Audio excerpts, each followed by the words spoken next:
Welcome everybody to today's Huessy seminar.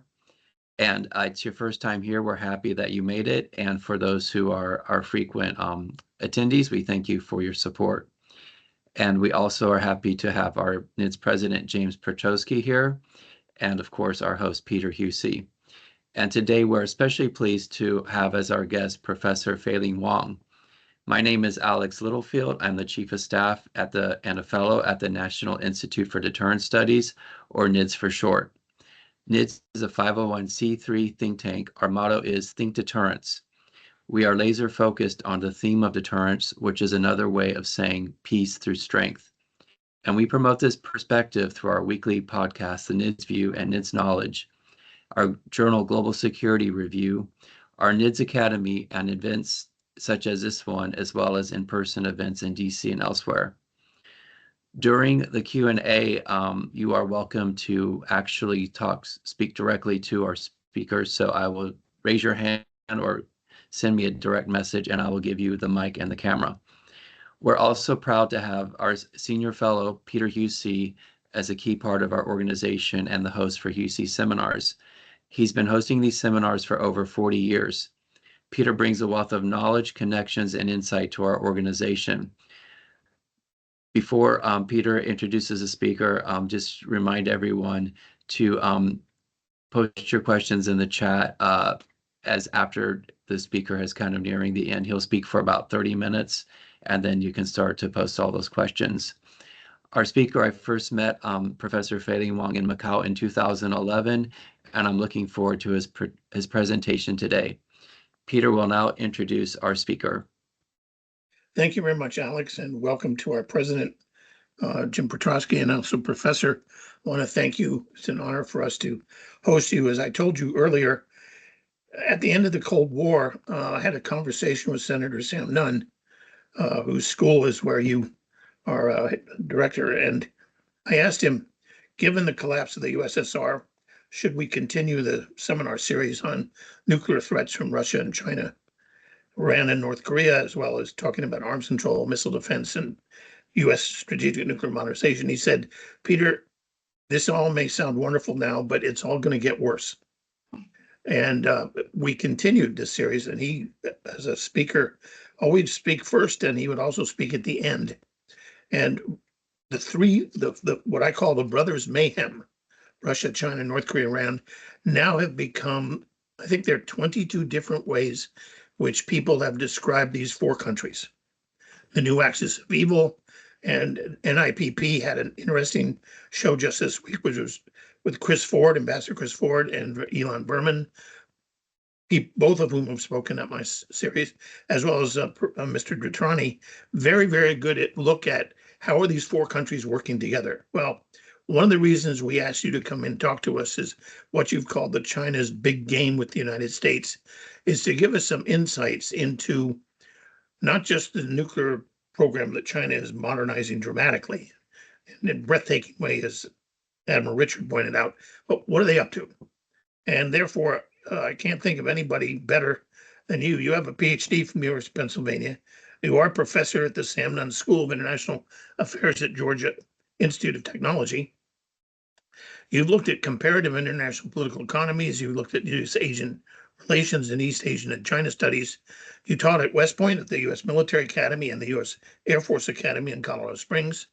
And you've guest lectured, I understand, in over 50 universities worldwide, appeared in many national and international media sources such as AFP, Associated Press, BBC, CNN, the Financial Times, New York Times, Radio China International, South China Morning Post, Voice of America, the Wall Street Journal, and the Sanyu News Agency. So with that, I want to thank Alex for all the great work he does in helping us putting this together. And it's our honor, Professor Wang, to have you talk to us today, and we'll take it away, and welcome to NIDS. Thank you. Good morning, everyone. Thank you, Peter, for that kind introduction. And thank you, Alex, for putting all this together. It is my honor and indeed my delight to be able to have this opportunity to share with you some of my work. This is an outstanding group of people that I don't really get to talk to very often. So here, very quickly, is my sort of a battle plan for the next 30 minutes or so. First, I will try to make a couple of claims about what I see is the nature and the state of the US-China relations.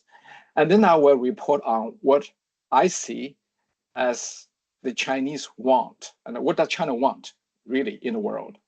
And then I will describe a global competition between the PRC and the USA, which I call the China race. And then I will report some of the ideas that I think may be of use for the United States to win this China race. And then, of course, after that, I'll be happy to answer any question you may have and learn from your critiques. So anything goes after that. And the Q&A, I hope, will be much more interesting than my monologue. All right, here we go. Let me get started right here. So first, let me briefly make a couple of claims about what I see as the nature and the state of US-China relations, what I call China and America.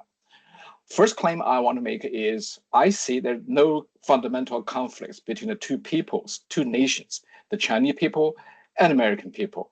If you want, I can elaborate, but I will skip that because I assume you all know that's kind of a categorization about a history between the two countries that I think can stand up to question the challenges because we don't really have territorial ambitions against each other.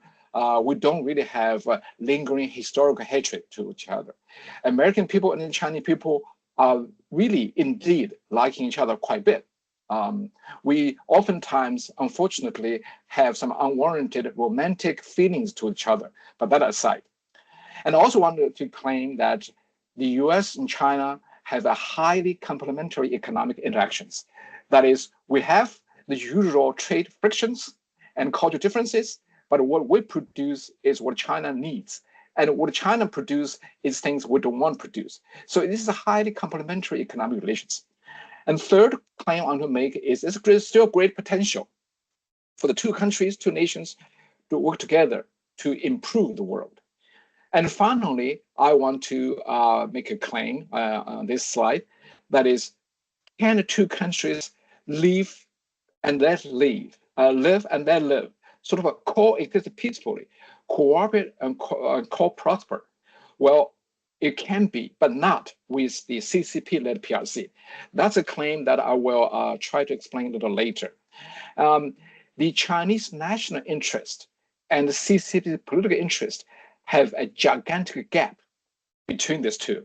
And that's why US and China have no national hatred, no national differences, yet we have almost irreconcilable fundamental mismatches and incompatibility between two countries right now, simply because the Chinese government does not really representing the Chinese national interest that much.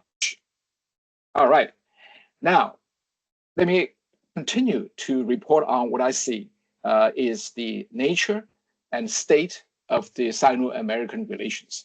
I want to claim that there are great structural and genetic, I'll call it, like based on DNA, genes, inherent mismatches and incompatibilities between two countries, unfortunately, between the PRC and USA.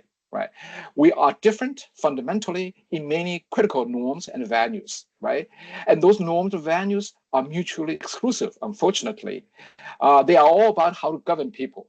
They may all work, they may all be feasible, but they are mutually exclusive, right? And the US and the PRC also have very different views about what to be the world order and who should be in charge of that. In other words, how to organize the whole world. Right?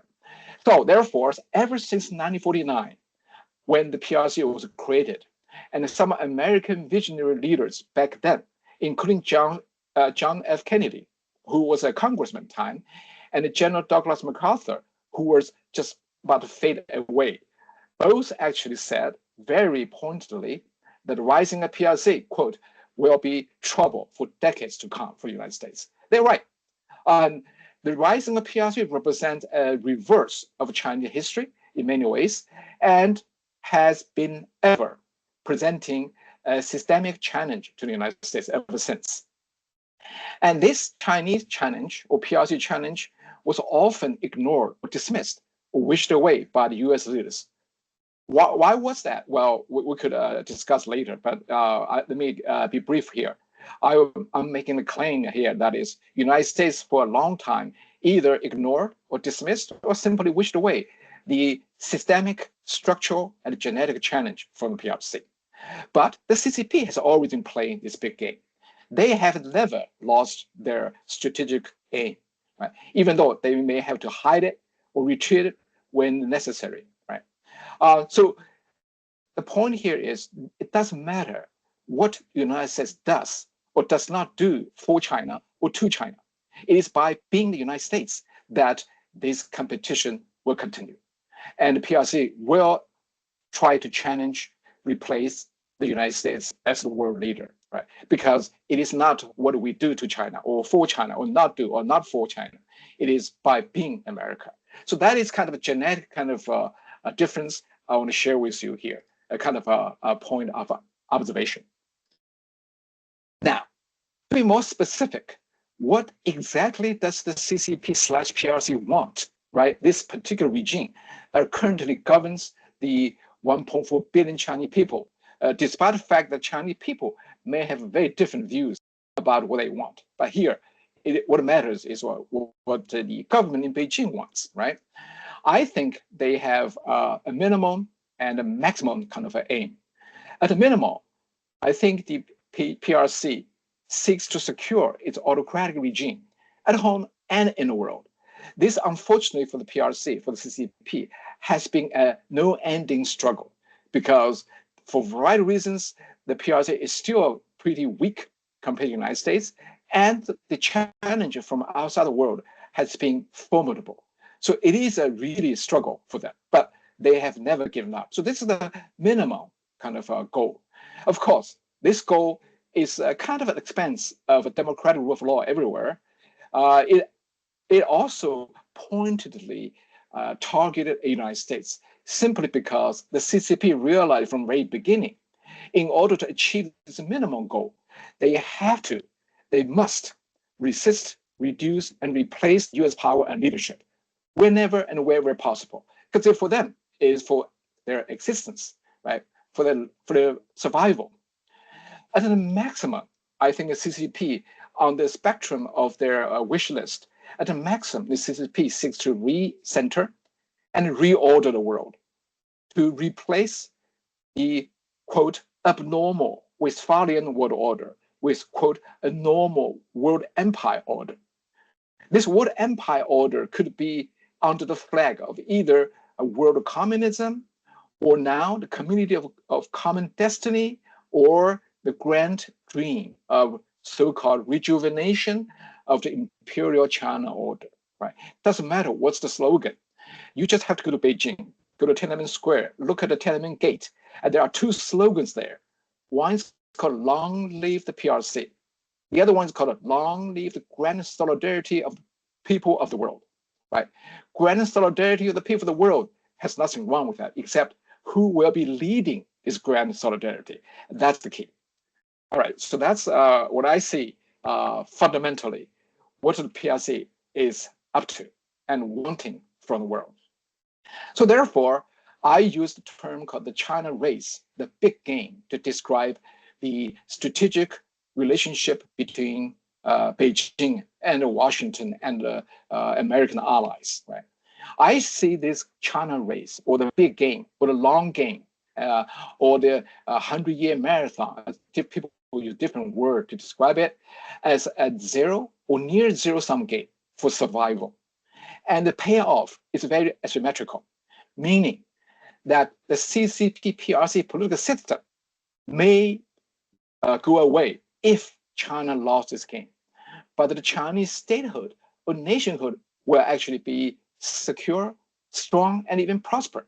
That's kind of one kind of result, right? But on the other hand, for the United States and for Western countries, the US and its allies, the payoff is very different. In other words, if United States lost its game, lost China race, not only its political system, its value system, but its statehood and nationhood will be on the line, at stake. So the payoff is very asymmetrical in a way, right? And this China race now has become increasingly global, right? We have to see also at the same time, there are indeed some non-zero sum component of this China race. In other words, not everything China does versus the United States are zero sum, right? For example, the space competition, right? The Chinese Big Dipper sort of a navigation system, and so on.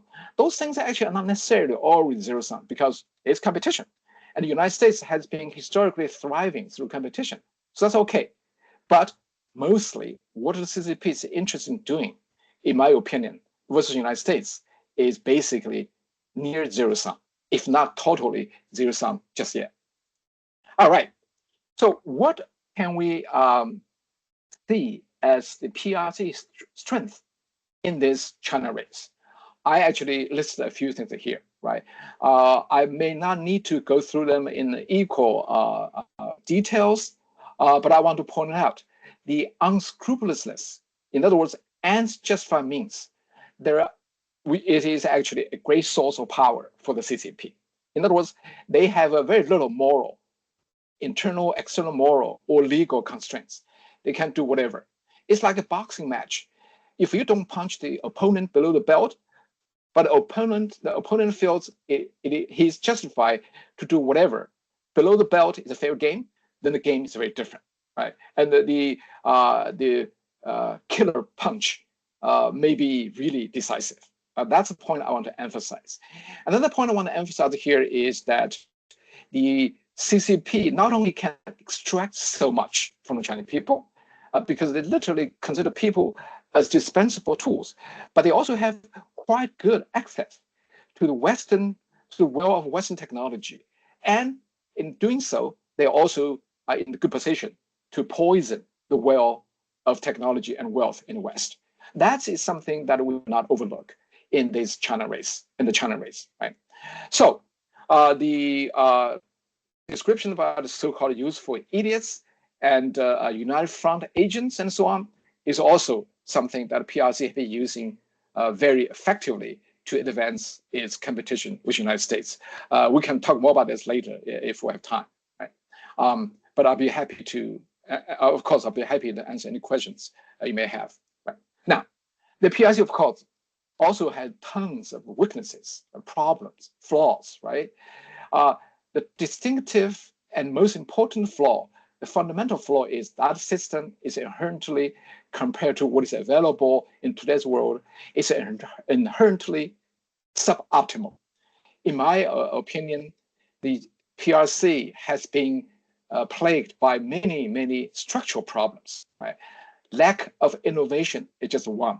And also the Chinese officials are thoroughly, completely, almost corrupt. By Western standard, it's very hard to find any Chinese official to be quote unquote clean, right? And that's pretty sad. And as you all know, corruption is a wasteful way to manage a company or a group or a country. And one point I want to share with you, actually, this is discussed in details in my new book, The China Race, is that the PRC foreign policy, despite the fact they can shower money everywhere with no constraint, they can do whatever, they can make 180-degree reversals at time, anytime they want. The PRC foreign policy has been quite cost ineffective, even just to advance the CCP's political interest. The PRC foreign policy, just like domestic policy, holistically speaking, does not serve Chinese national interest very well at all. It has served CCP political interest quite okay, but even in that regard, it's very cost ineffective. Again, we can talk more about that in the context of the so-called One Belt, One Road initiative or Chinese ventures in Latin America and Africa and so on. So that gives us a kind of a way to deal with the Chinese challenge in a kind of a cost-effective way, right? And one more point I want to emphasize is that the Chinese people, in fact, are the worst and most potent enemy of the CCP, right? So this is where I think we should consider not just to contain or deter the PRC. We should also consider try to be smart and effective in terms of getting the Chinese people as our allies. And there are many ways we can do that. Very cost effective and very useful and morally fully justified ways of doing that, right? And then one more weakness probably is very obvious for many, especially for a group of experts like yourself here, is that location and location and location. The Chinese military may be indeed a paper dragon because it's locked in. And it's rather easy to deter and defeat and contain the Chinese military power with new technology and smart thinking.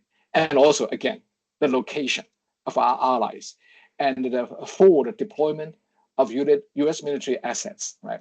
Because you all know that the so-called island chains really are very useful. And also, China has a lot of neighbors. Many of the neighbors are not exactly, peaceful friends. United States is blessed in that way. We're not only protected by the oceans, we're also protected by relatively friendly, neighbors to the north and to the south. China does not have that luxury. We may think that, well, technology has been advancing so much, geography doesn't matter anymore. I would submit for you to consider, ultimately, it's the boots on the ground that makes difference. Maybe I'm too still army thinking because I started my career at West Point, but also really subscribing to Air Force doctrines. That is, geography allows us to do something that the US Air Force is known for. It's called smart bombing approach or precision strike.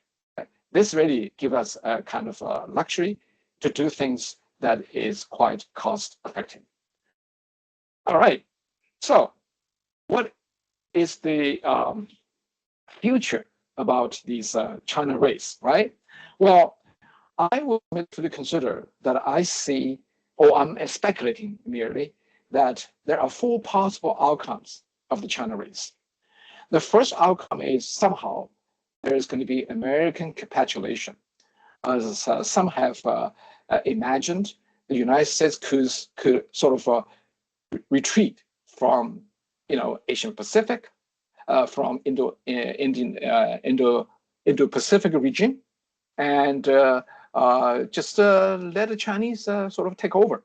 That's what I call American capitulation. Again, I remind you that the payoff is going to be pretty severe, pretty big, right? Negative payoff, that is. The second possible outcome, in my opinion, is that there could be a fundamental social political transformation in China. It's called Chinese change, right? The Chinese will realize, in terms of national interest, in terms of what is best for the Chinese people, there are actually no need to challenge US leadership or change world order, right? If that happened, the rising Chinese power will be totally unwilling or unable to do what the CCP wants to do, that is to recenter and reorder the world. The third possible outcome, in my humble opinion, is that we're going to have a new Cold War. And finally, we're going to have a hot war. That's what I see the four possible outcomes or scenarios about the China race. Of course, there's already the fifth one or sixth one. The fifth one would be alien invasion from the Mars, or the sixth one will be Elon Musk invented some powerful machine that's going to be changing everything, right? Other than that, I see these four possible outcomes to be possible in terms of the future of the China race. So, in my opinion, I see a new Cold War or Cold War II or phase two of the old Cold War is already happening. In my humble, even though we don't want to really acknowledge that, and this kind of outcome, perhaps, is the most plausible, most feasible, and the least bad of all four from the United States point of view. Because from US point of view, we would think the Chinese change would be best. But how plausible, how feasible, we don't know, right?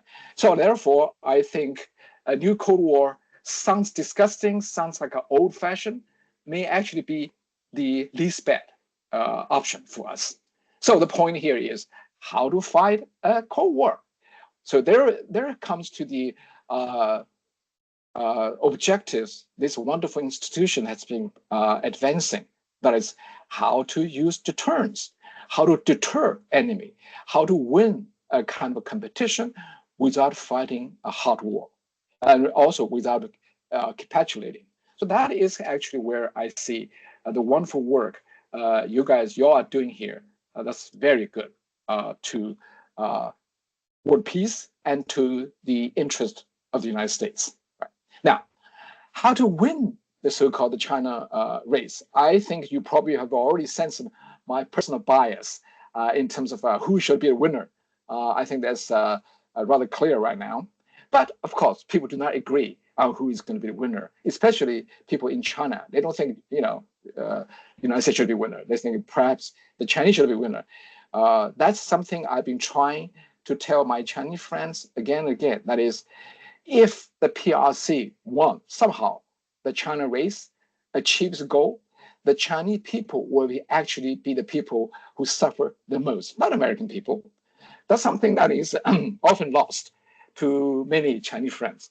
They think if they are on top, if they win, wow, Chinese people will be like, living better than today's American people or any people they can imagine. That actually is totally wrong. Factually inaccurate, logically unsound, and historically not supported by any shred of piece of evidence at all. Anyway, but to win the China race, as I have detailed in my own writings, means the following. That is to deter and contain the rising PRC state power, right? To make sure the rising Chinese power either truly unable or securely unwilling to challenge the world order and world peace. But that, in my opinion, is probably the strategic aim for the United States, sort of to win the China race. And to do that, there are three hierarchical objectives. They're ranked in the order of importance. First, the United States must be more than declared to safeguard with foreign system that has been with us for 5 centuries, right? This is the ultimate kind of aim we want to preserve for the world instead of world empire or world unification, right? And the second order of objective is to avoid a U.S.-China hot war, because hot wars are terrible, right? But we have to add a condition to that, that is to the fullest extent possible, meaning if push comes to shove, the United States must be prepared to fight hot war in order to prevent a hot war. And third, the United States should actively seek to transform PRC. Of course, this is a kind of a cause that is ultimately of, for, and by the Chinese people. We should not do it for the Chinese people, but we should try everything possible to encourage that. To go back to 1967, when Richard Nixon, before he was elected as president, wrote very wisely that we have 2 goals with the PRC. One is to bring the PRC into the community of nations. Second, to cause transformation of PRC. Unfortunately, as you know, in successive administrations of foreign policy making or execution, the second aim somehow is forgotten and left to be sort of on autopilot. It seems that autopilot does not work. So we should go back to that old wisdom that was stated well by people like Richard Nixon and also by JFK, John F. Kennedy, long ago. Right? So what I'm trying to see as how to win this new China race is we are not seeking to eradicate Chinese statehood or nationhood. We're not trying to belittle China at all. The winning of the China race on behalf of the United States is also on behalf of the world and the Chinese people, right? In my opinion, if we do well, this new Cold War, if you will, or the China race, will end actually more peacefully and speedier than the old Cold War, right? So at that time, we could transform the China race into new China race, which is much more positive sum, right? Because competition between great nations is a way of life, is a essence of a Westphalian world order. It's what America and the world has been prospering from. But to compete for what? How to compete is the key. So if we can transform the game, right, the big game can become a different new China race, a new game. If that happens, then we are going to be all better off down the road. The United States, China, and the world all be better off. Now, please allow me to use a couple of minutes to share some sample ideas that I think can be of use to the United States to win the China race on behalf of Americans, of the world, including Chinese people, to win the China race. Right? Here are some sample ideas that I think we could consider to help the United States and its allies and the Chinese people to win the China race in a kind of cost-effective, peaceful, and speedy way. Right? The first idea I want to share with you is that the United States must go unapologetically to couple, semi-couple, or decouple at its own terms, not let Beijing to make the terms. Because as you know, ever since the 1970s, the PRC in the USA has been kind of engaging, kind of a coupling, but not really fully coupling. It's never been full coupling, right? To say we are decoupled from the from the PRC is actually a mischaracterization because Beijing has never been fully coupled with the United States at all. It has always been a semi-coupling or decoupling at Beijing's choosing, right? So we just turn the game around. Yeah, we are all for coupling. We're all for decoupling or semi-coupling, but can we do it at our terms, at our kind of choosing? Right? Second, the United States should do something that is very cost-effective and morally fully justified and very beneficial for Americans and Chinese people by educating the PRC students differently, right? For example, I have been suggesting to some funders the possibility of requiring PRC students who come here predominantly studying STEM to retake social science, humanity courses, and logic courses, right? Because without all those, an American education PRC student would be really not real American education. We are underserving those people, and we are creating people who are learning just technology, but not the social, political, ethical framework under which those technologies was developed and should be used. That's a recipe for disaster.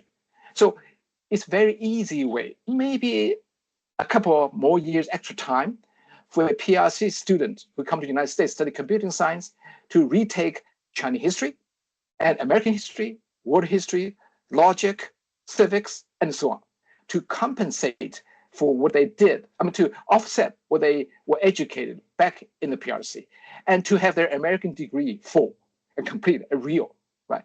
That is something we need the funding. So if anybody in the group is interested in talking about starting a pilot program for that, I'm all in.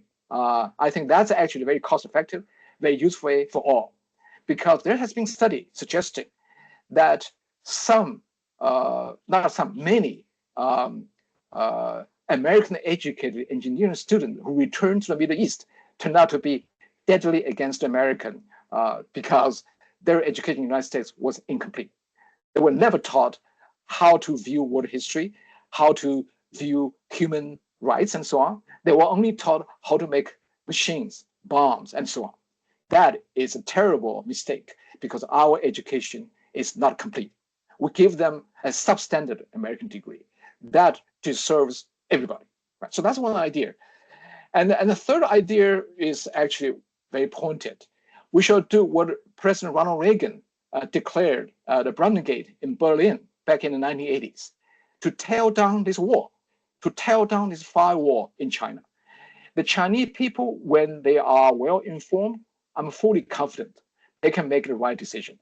They will not go with the CCP or the CCP wants, because as I said, there's no fundamental conflict between the Chinese people and American people. That I'm very confident. And to liberate Chinese people about one-fifth humanity itself is a great goal, worth gazillion dollars investment, I would suggest. Right? And then, of course, I have a laundry list of what can be done in terms of to think out of the box. Right? In my humble opinion, I actually have written an article on this as well, and I'm also writing in my book. I have written in my book. That is, we may want to reconsider NPT in East Asia. That is the nuclear, non-nuclear proliferation treaty. As Peter mentioned it earlier, I have been fortunate in a school that is named after visionary leader, great statesman, Senator Nunn, who actually have been great leader of the nuclear non-proliferation campaign. But I think, to preserve integrity or the true merit of NPT, we may have to reconsider that in the context of East Asia. For example, if North Korea got to develop its own bombs, if China got to develop ever more bombs, why our allies in East Asia cannot even think about doing something in that regard? Actually, as I suggested elsewhere, that if we start to let the Japanese friends, South Korean allies, to talk about maybe possibly developing their own nuclear forces, I bet you that the Chinese, for sure, will do much, much more to rein in North Korea. It is just kind of a game that is there. We should play accordingly, right? And secondly, how to better leverage Taiwan and First Island chain. And third, how to divert and drain the CCP resources in places like Africa and South America and so on, right? Because I mentioned before, the PRC foreign policy has been utterly cost-effective. They spend gazillion dollars and getting quite little. So let's make them spend more and getting less. That's a game that can be very effective in terms of contain and deter the PRC. And final thought on this one, of course, the real laundry list in my book, The China Race, is much longer. But a final idea here is that maybe the United States should think about, pick and choose a time and place and a style to fight if the battle is unavoidable. That's something, of course, our military planners are, of course, much smarter than me to talk about that. But this is a kind of a idea I want to share with you here right now. So with all that, let me do a little commercial here. So all these talks I have presented to you mostly can be found in details in my so-called China Trilogy books. They're all by the State University of New York Press. The most recent one is called The China Race, which is like with 400 pages. It's basically a door stopper. I mean, very useful to hit people with physically. But I hope that there are detailed discussions there can be of use to you if you want to know more. So thank you. Let me stop here, and I look forward to your questions. Thank you.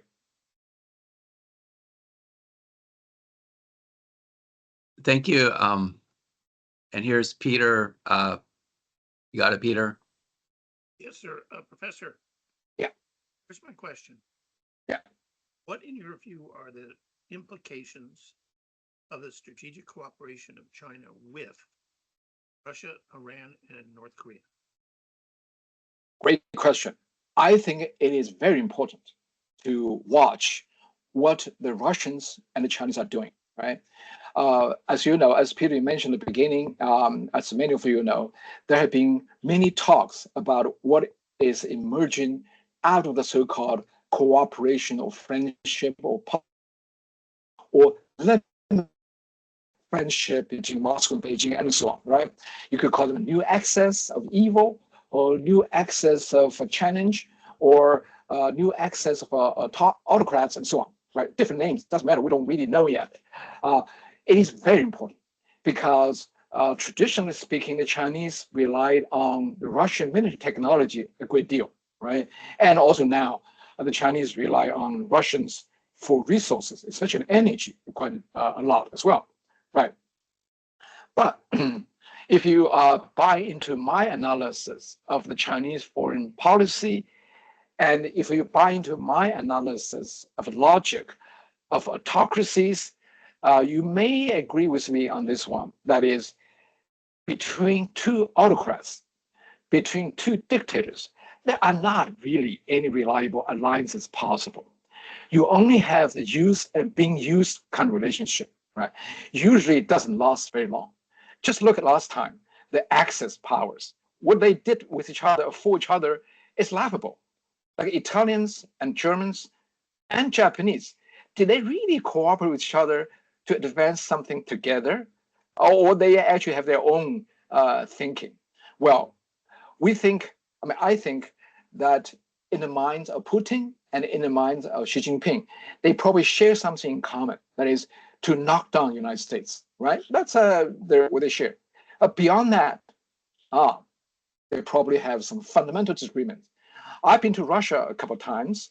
I can tell you from my little conversation that Russians don't really think Chinese as equal at all, let alone superior, right? And there are deep resentment and also fear among Russians about the Chinese. For example, the vast empty Siberia. On the other side of the border, you have hundreds of millions of hungry land lacking Chinese peasants, right? So I don't know. So we could use some smart diplomacy and strong actions to really neutralize this relationship. To be honest, I would not be surprised if, like, after Russia lost this Ukraine war, the Russians would have to readjust somehow. And some people are speculating that China could be easily sold out by the autocratic regime in Moscow for their new friendship with the West. So we don't know. So yes, it is something we must watch for. But overall, I don't think it adds to the PRC power that much. On the contrary, it may actually create new ways for the PRC to drain its resources.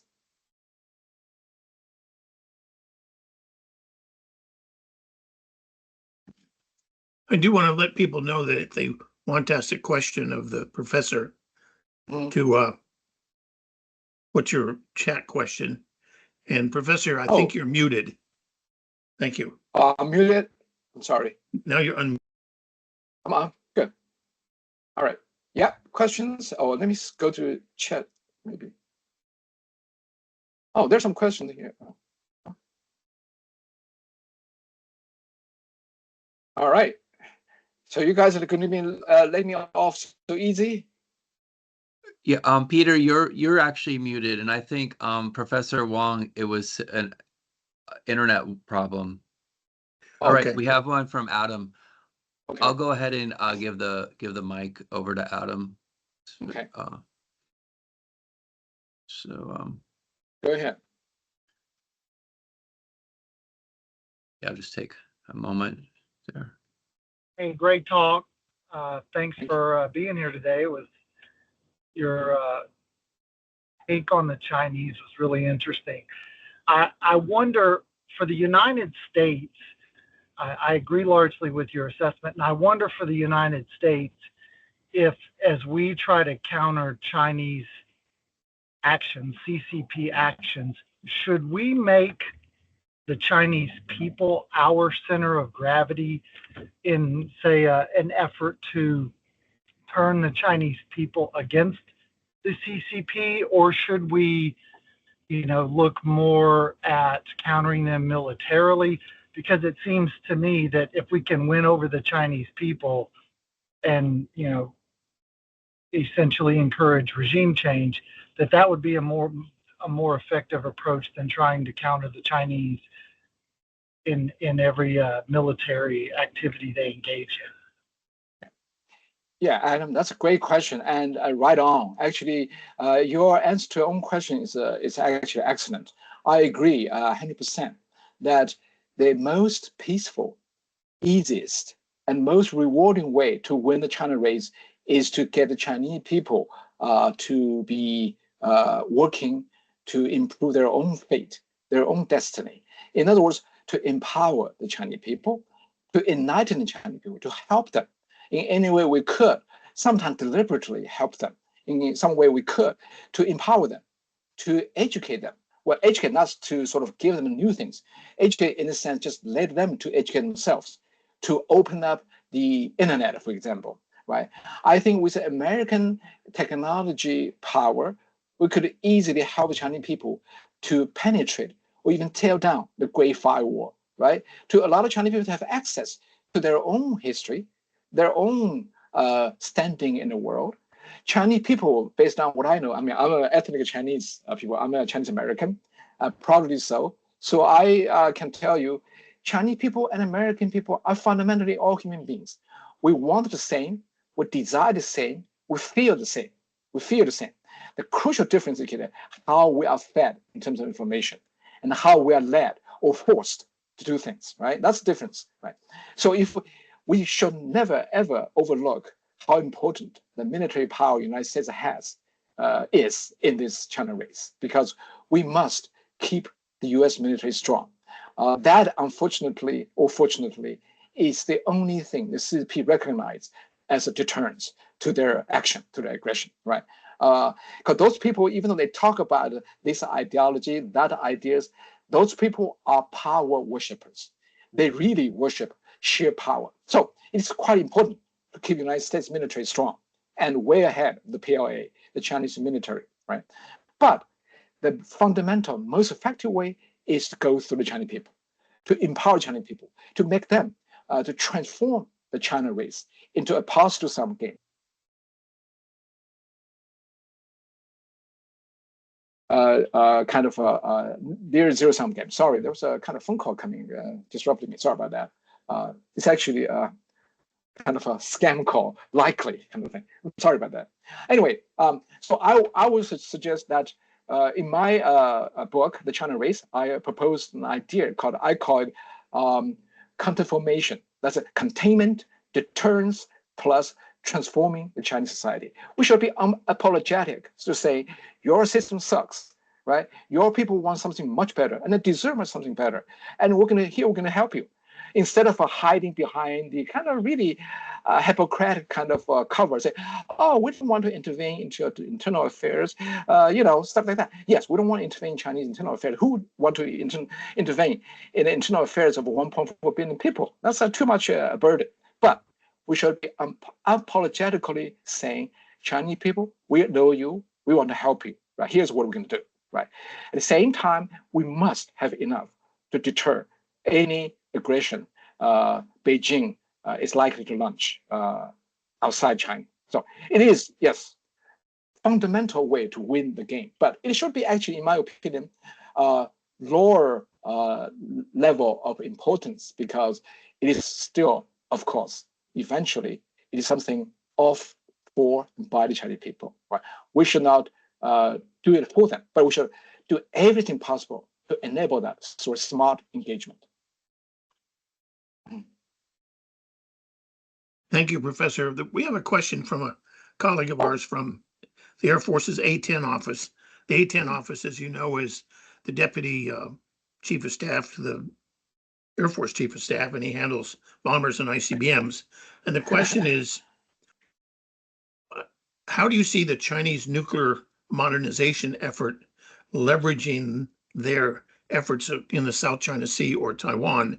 And if that's what it's for, to what extent can we counter that? I think you answered the question a little bit when you said the United States should basically have a deterrent second to none. That's right. Yeah, great question. I'm not truly a nuclear military expert, but I can share you with something that I observed over the years with regard to the Chinese nuclear doctrine. Okay, what they see nuclear weapons. I want to report a few points. One, the Chinese nuclear doctrine has been influenced by the United States over the years, gradually. But China is still one of the major nuclear powers in the world that has not 100% given up the idea of using nuclear weapons for other than mad situation, mutually assured destruction, right? The Chinese officially have accepted that. This is a good thing. That actually shows the effect of American engagement with Chinese over the years, right? Officially. But unofficially or semi-officially, there's plenty of talk in Beijing that we can dissent, we can see that still talking about nuclear weapons as useful to gain strategic advantages. I think much will depend on how the West will stand up to the Russian nuclear blackmail, right?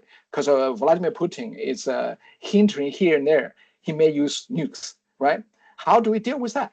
That will give the Chinese quite good education, if you will, down the road to either strengthen their new belief that nukes are not useful, or their lingering kind of thinking about nukes being useful, right? The second point I want to share is, I think Xi Jinping and the CCP are doing everything possible to gain some competitive advantage over the United States. Anything, as I mentioned before, whenever, wherever, whatever it takes, right? So now they see increasing the nuclear arsenal as a way to, quote unquote, at least scare American people, right? To gain the kind of Soviet Union footing with the United States. At least nuclear power were equals, right? But I do not believe the Chinese leaders, given how many of them are so corrupted, and how many of them have their, sons and daughters living overseas, and how much their personal assets are hidden away in developed countries, in the United States, for example, right? They are really talking about use nukes. They may actually making kind of outrageous claims. Hey, we're going to swap, all the cities in China for Los Angeles. That is crazy talk. That's like the unscrupulous kind of performance, not for real. And as some of you know, maybe this is a dated knowledge now, the Chinese traditionally keep their nuclear warheads and launch vehicles physically apart for a long time. I don't know whether it's still the case or not, but it was the case for a long time. The reason being, the CCP does not trust its own people. It does not trust the military. So they actually have this kind of, physical separation of the nukes warheads from vehicles, even though the CCP has been the only country that launched a nuclear test with a vehicle, with missiles back, when. That's the only one. Pretty careless, but they are pretty careful. So I would submit for the consider, even CCP leaders, they are hardly kind of a suicidal ideologues. In many ways, they're probably even less convinced about communism than the Soviet Union leaders. So those guys are shrewd, unscrupulous leaders, just want to stay in power, just to enjoy a good life. They want to survive. They want to survive and also rule the world. That's sort of their maximum goal. So I will submit that Chinese nuclear arsenal deserve all the attention from the United States. We should actually try to talk to the Chinese more about what's the nature of nuclear forces, right? But I would not think that China will gain much in terms of using this nuke. They try to use that because, again, they will be dying to get an equal footing in the United States, even just in nuclear numbers of nuclear weapons. But it's a long way for them to catch up. Yeah. So that's my little observation. The final observation on this one is I have to report kind of sadly, uneducated or poorly informed as they are, many Chinese people still do not understand the nature of nuclear weapons as a deterrence weapon, right? Many Chinese people still believe that nukes are useful. And you probably also hear a lot of online crazy talks among quite few Chinese people about using nukes against Taiwan.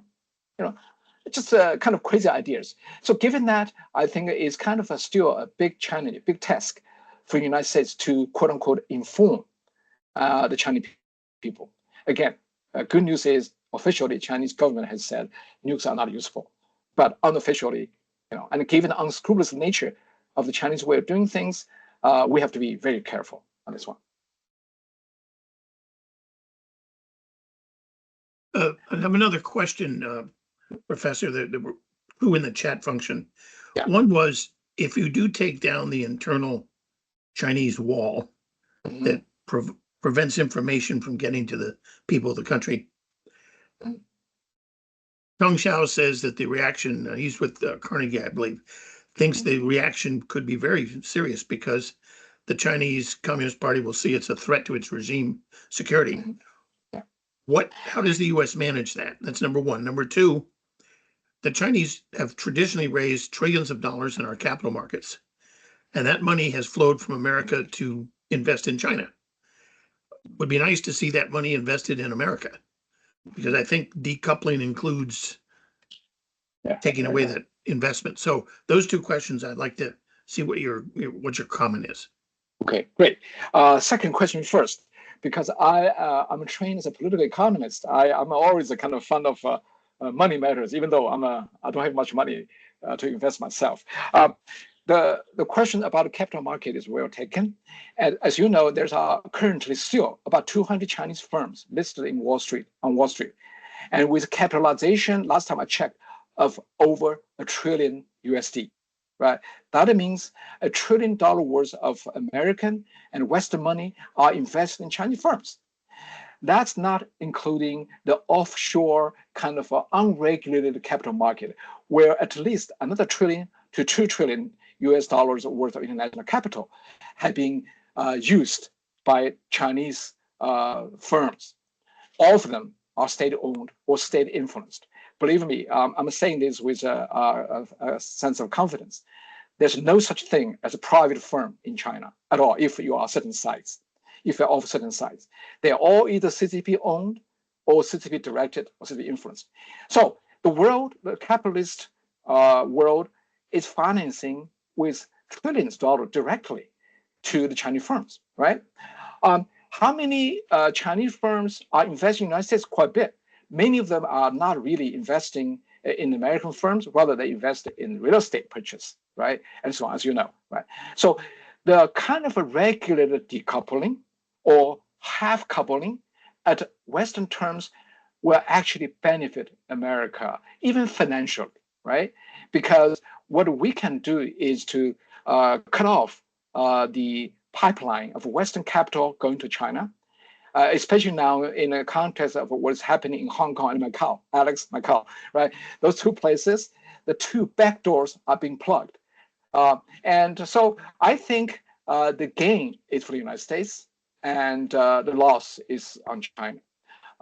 Although for certain specific American investor, specific American firm, it may be a different story. But as a friend of mine used to say that for every penny we saved from the cheap China trade or Chinese investment, we spend $1 more on countering the Chinese threat. So, the cost-benefit calculation is actually fully justifying some kind of financial decoupling with China, because this relationship has been asymmetrical, unbalanced, and disproportionately benefiting the PRC. So second question is also a great one, information kind of control, and to tear down the Great Firewall, to paraphrase the great President Ronald Reagan speech back in the 80s. Well, yes, the PRC will be infuriated. The CCP will be infuriated. As you all know, the previous administration led to some kind of ground shifting China policy, including trade war and all that. You probably also know the previous administration's second Secretary of State, who happened to be a West Point grad, right? Marco Pompeo made public speeches again and again to hammer out the not new idea, that is, the CCP and the Chinese people are not the same. We're going to support Chinese people, even though CCP may be angry. That's the point he was trying to make, right? Again and again. The Chinese government was so infuriated. They gave Marco Pompeo the ultimate label of hatred. They called him public enemy of humankind, right? That's like actually, I had a chance to speak to then secretary. And this is kind of a very big badge of honor, because mostly in the past, when the CCP dislike somebody or hate somebody, they call them the public enemy of the people, the public enemy of the proletarian class, the public enemy of China, and so on. But now, Secretary Pompeo get the nickname, the public enemy of humankind. That's like worst. Why? Because he said something that is in plain sight. The CCP and Chinese people are not the same. So yes, if we sort of intervene into Chinese domestic affair by letting the Chinese people have a free access to information, that will make the CCP angry. But in my humble opinion, this is like to choose fighting war on our terms at our choosing. Might as well, right? To infuriate less than 0.2% of Chinese people, which is my calculation in my books, it's actually well worth it. What can they do? They are angry, they're calling us the public enemy of humanity or public enemy of the galaxy. So what, right? But the Chinese people will be empowered, will be informed. So yes, there's a risk to get more, firing comment from Beijing, less cooperation. Like we don't want to accept your repatriate the illegal immigrants anymore. We're not going to control the export of fentanyl. Yes, those things are, terrible things.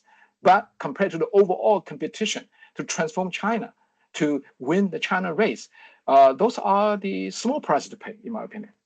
Yeah. Well, we've come to the end of our hour. We're actually a little bit over, and I just want to thank Alex for all his great work in putting this together, both technically and logistically. And Professor, your remarks were spot on. I'm going to get your 3 books. And, I got a little bit of reading to do. But again, on behalf of NIDS and our President Petrovsky and our Vice President Adam, who joined us today, and Alex and myself, we will invite you back for sure. But this was really an extraordinary presentation. You kind of covered the waterfront. So with that, thank you very much, Alex. Do you have anything to say to close us out? Yes, first of all, that was a fantastic presentation. Lots of material, lots to think about. And like Peter, I bought one of your books a long time ago. I think it was In the Eyes of the Dragon. But now I'm going to get the this more recent one that you came out with this year. In the month of August, we have 3 Fridays, Huessy NID seminars at 10 a.m. On August 9, we have Christopher Ford, Nuclear Posture and Nuclear Posturing. August 16, we have Brad Roberts with Towards Deterrence Strategy 3.0. And then on Friday, August 23, our very own Adam Lowther and Curtis McGiffin are introducing a report they've come out with called Dynamic Parity. And these will all be at 10 a.m., 10 to 11 on those 3 Fridays. And also, we do have an in-person event this Monday at the Capitol Hill Club with the Honorable Jill Ruby of NNSA. So all of you, I wish you a great rest of your Friday and a good weekend ahead. Yeah, thank you all. And I just want to have a shout out to Zhao Tong. Yeah, great to see you here, Zhao Tong. And shout out to you all. I mean, Zhao Tong, good luck. Thank you all. It was a great pleasure. Thank you, sir. Thank you. Thank you. Bye. Bye, Alex. Bye. Bye-bye.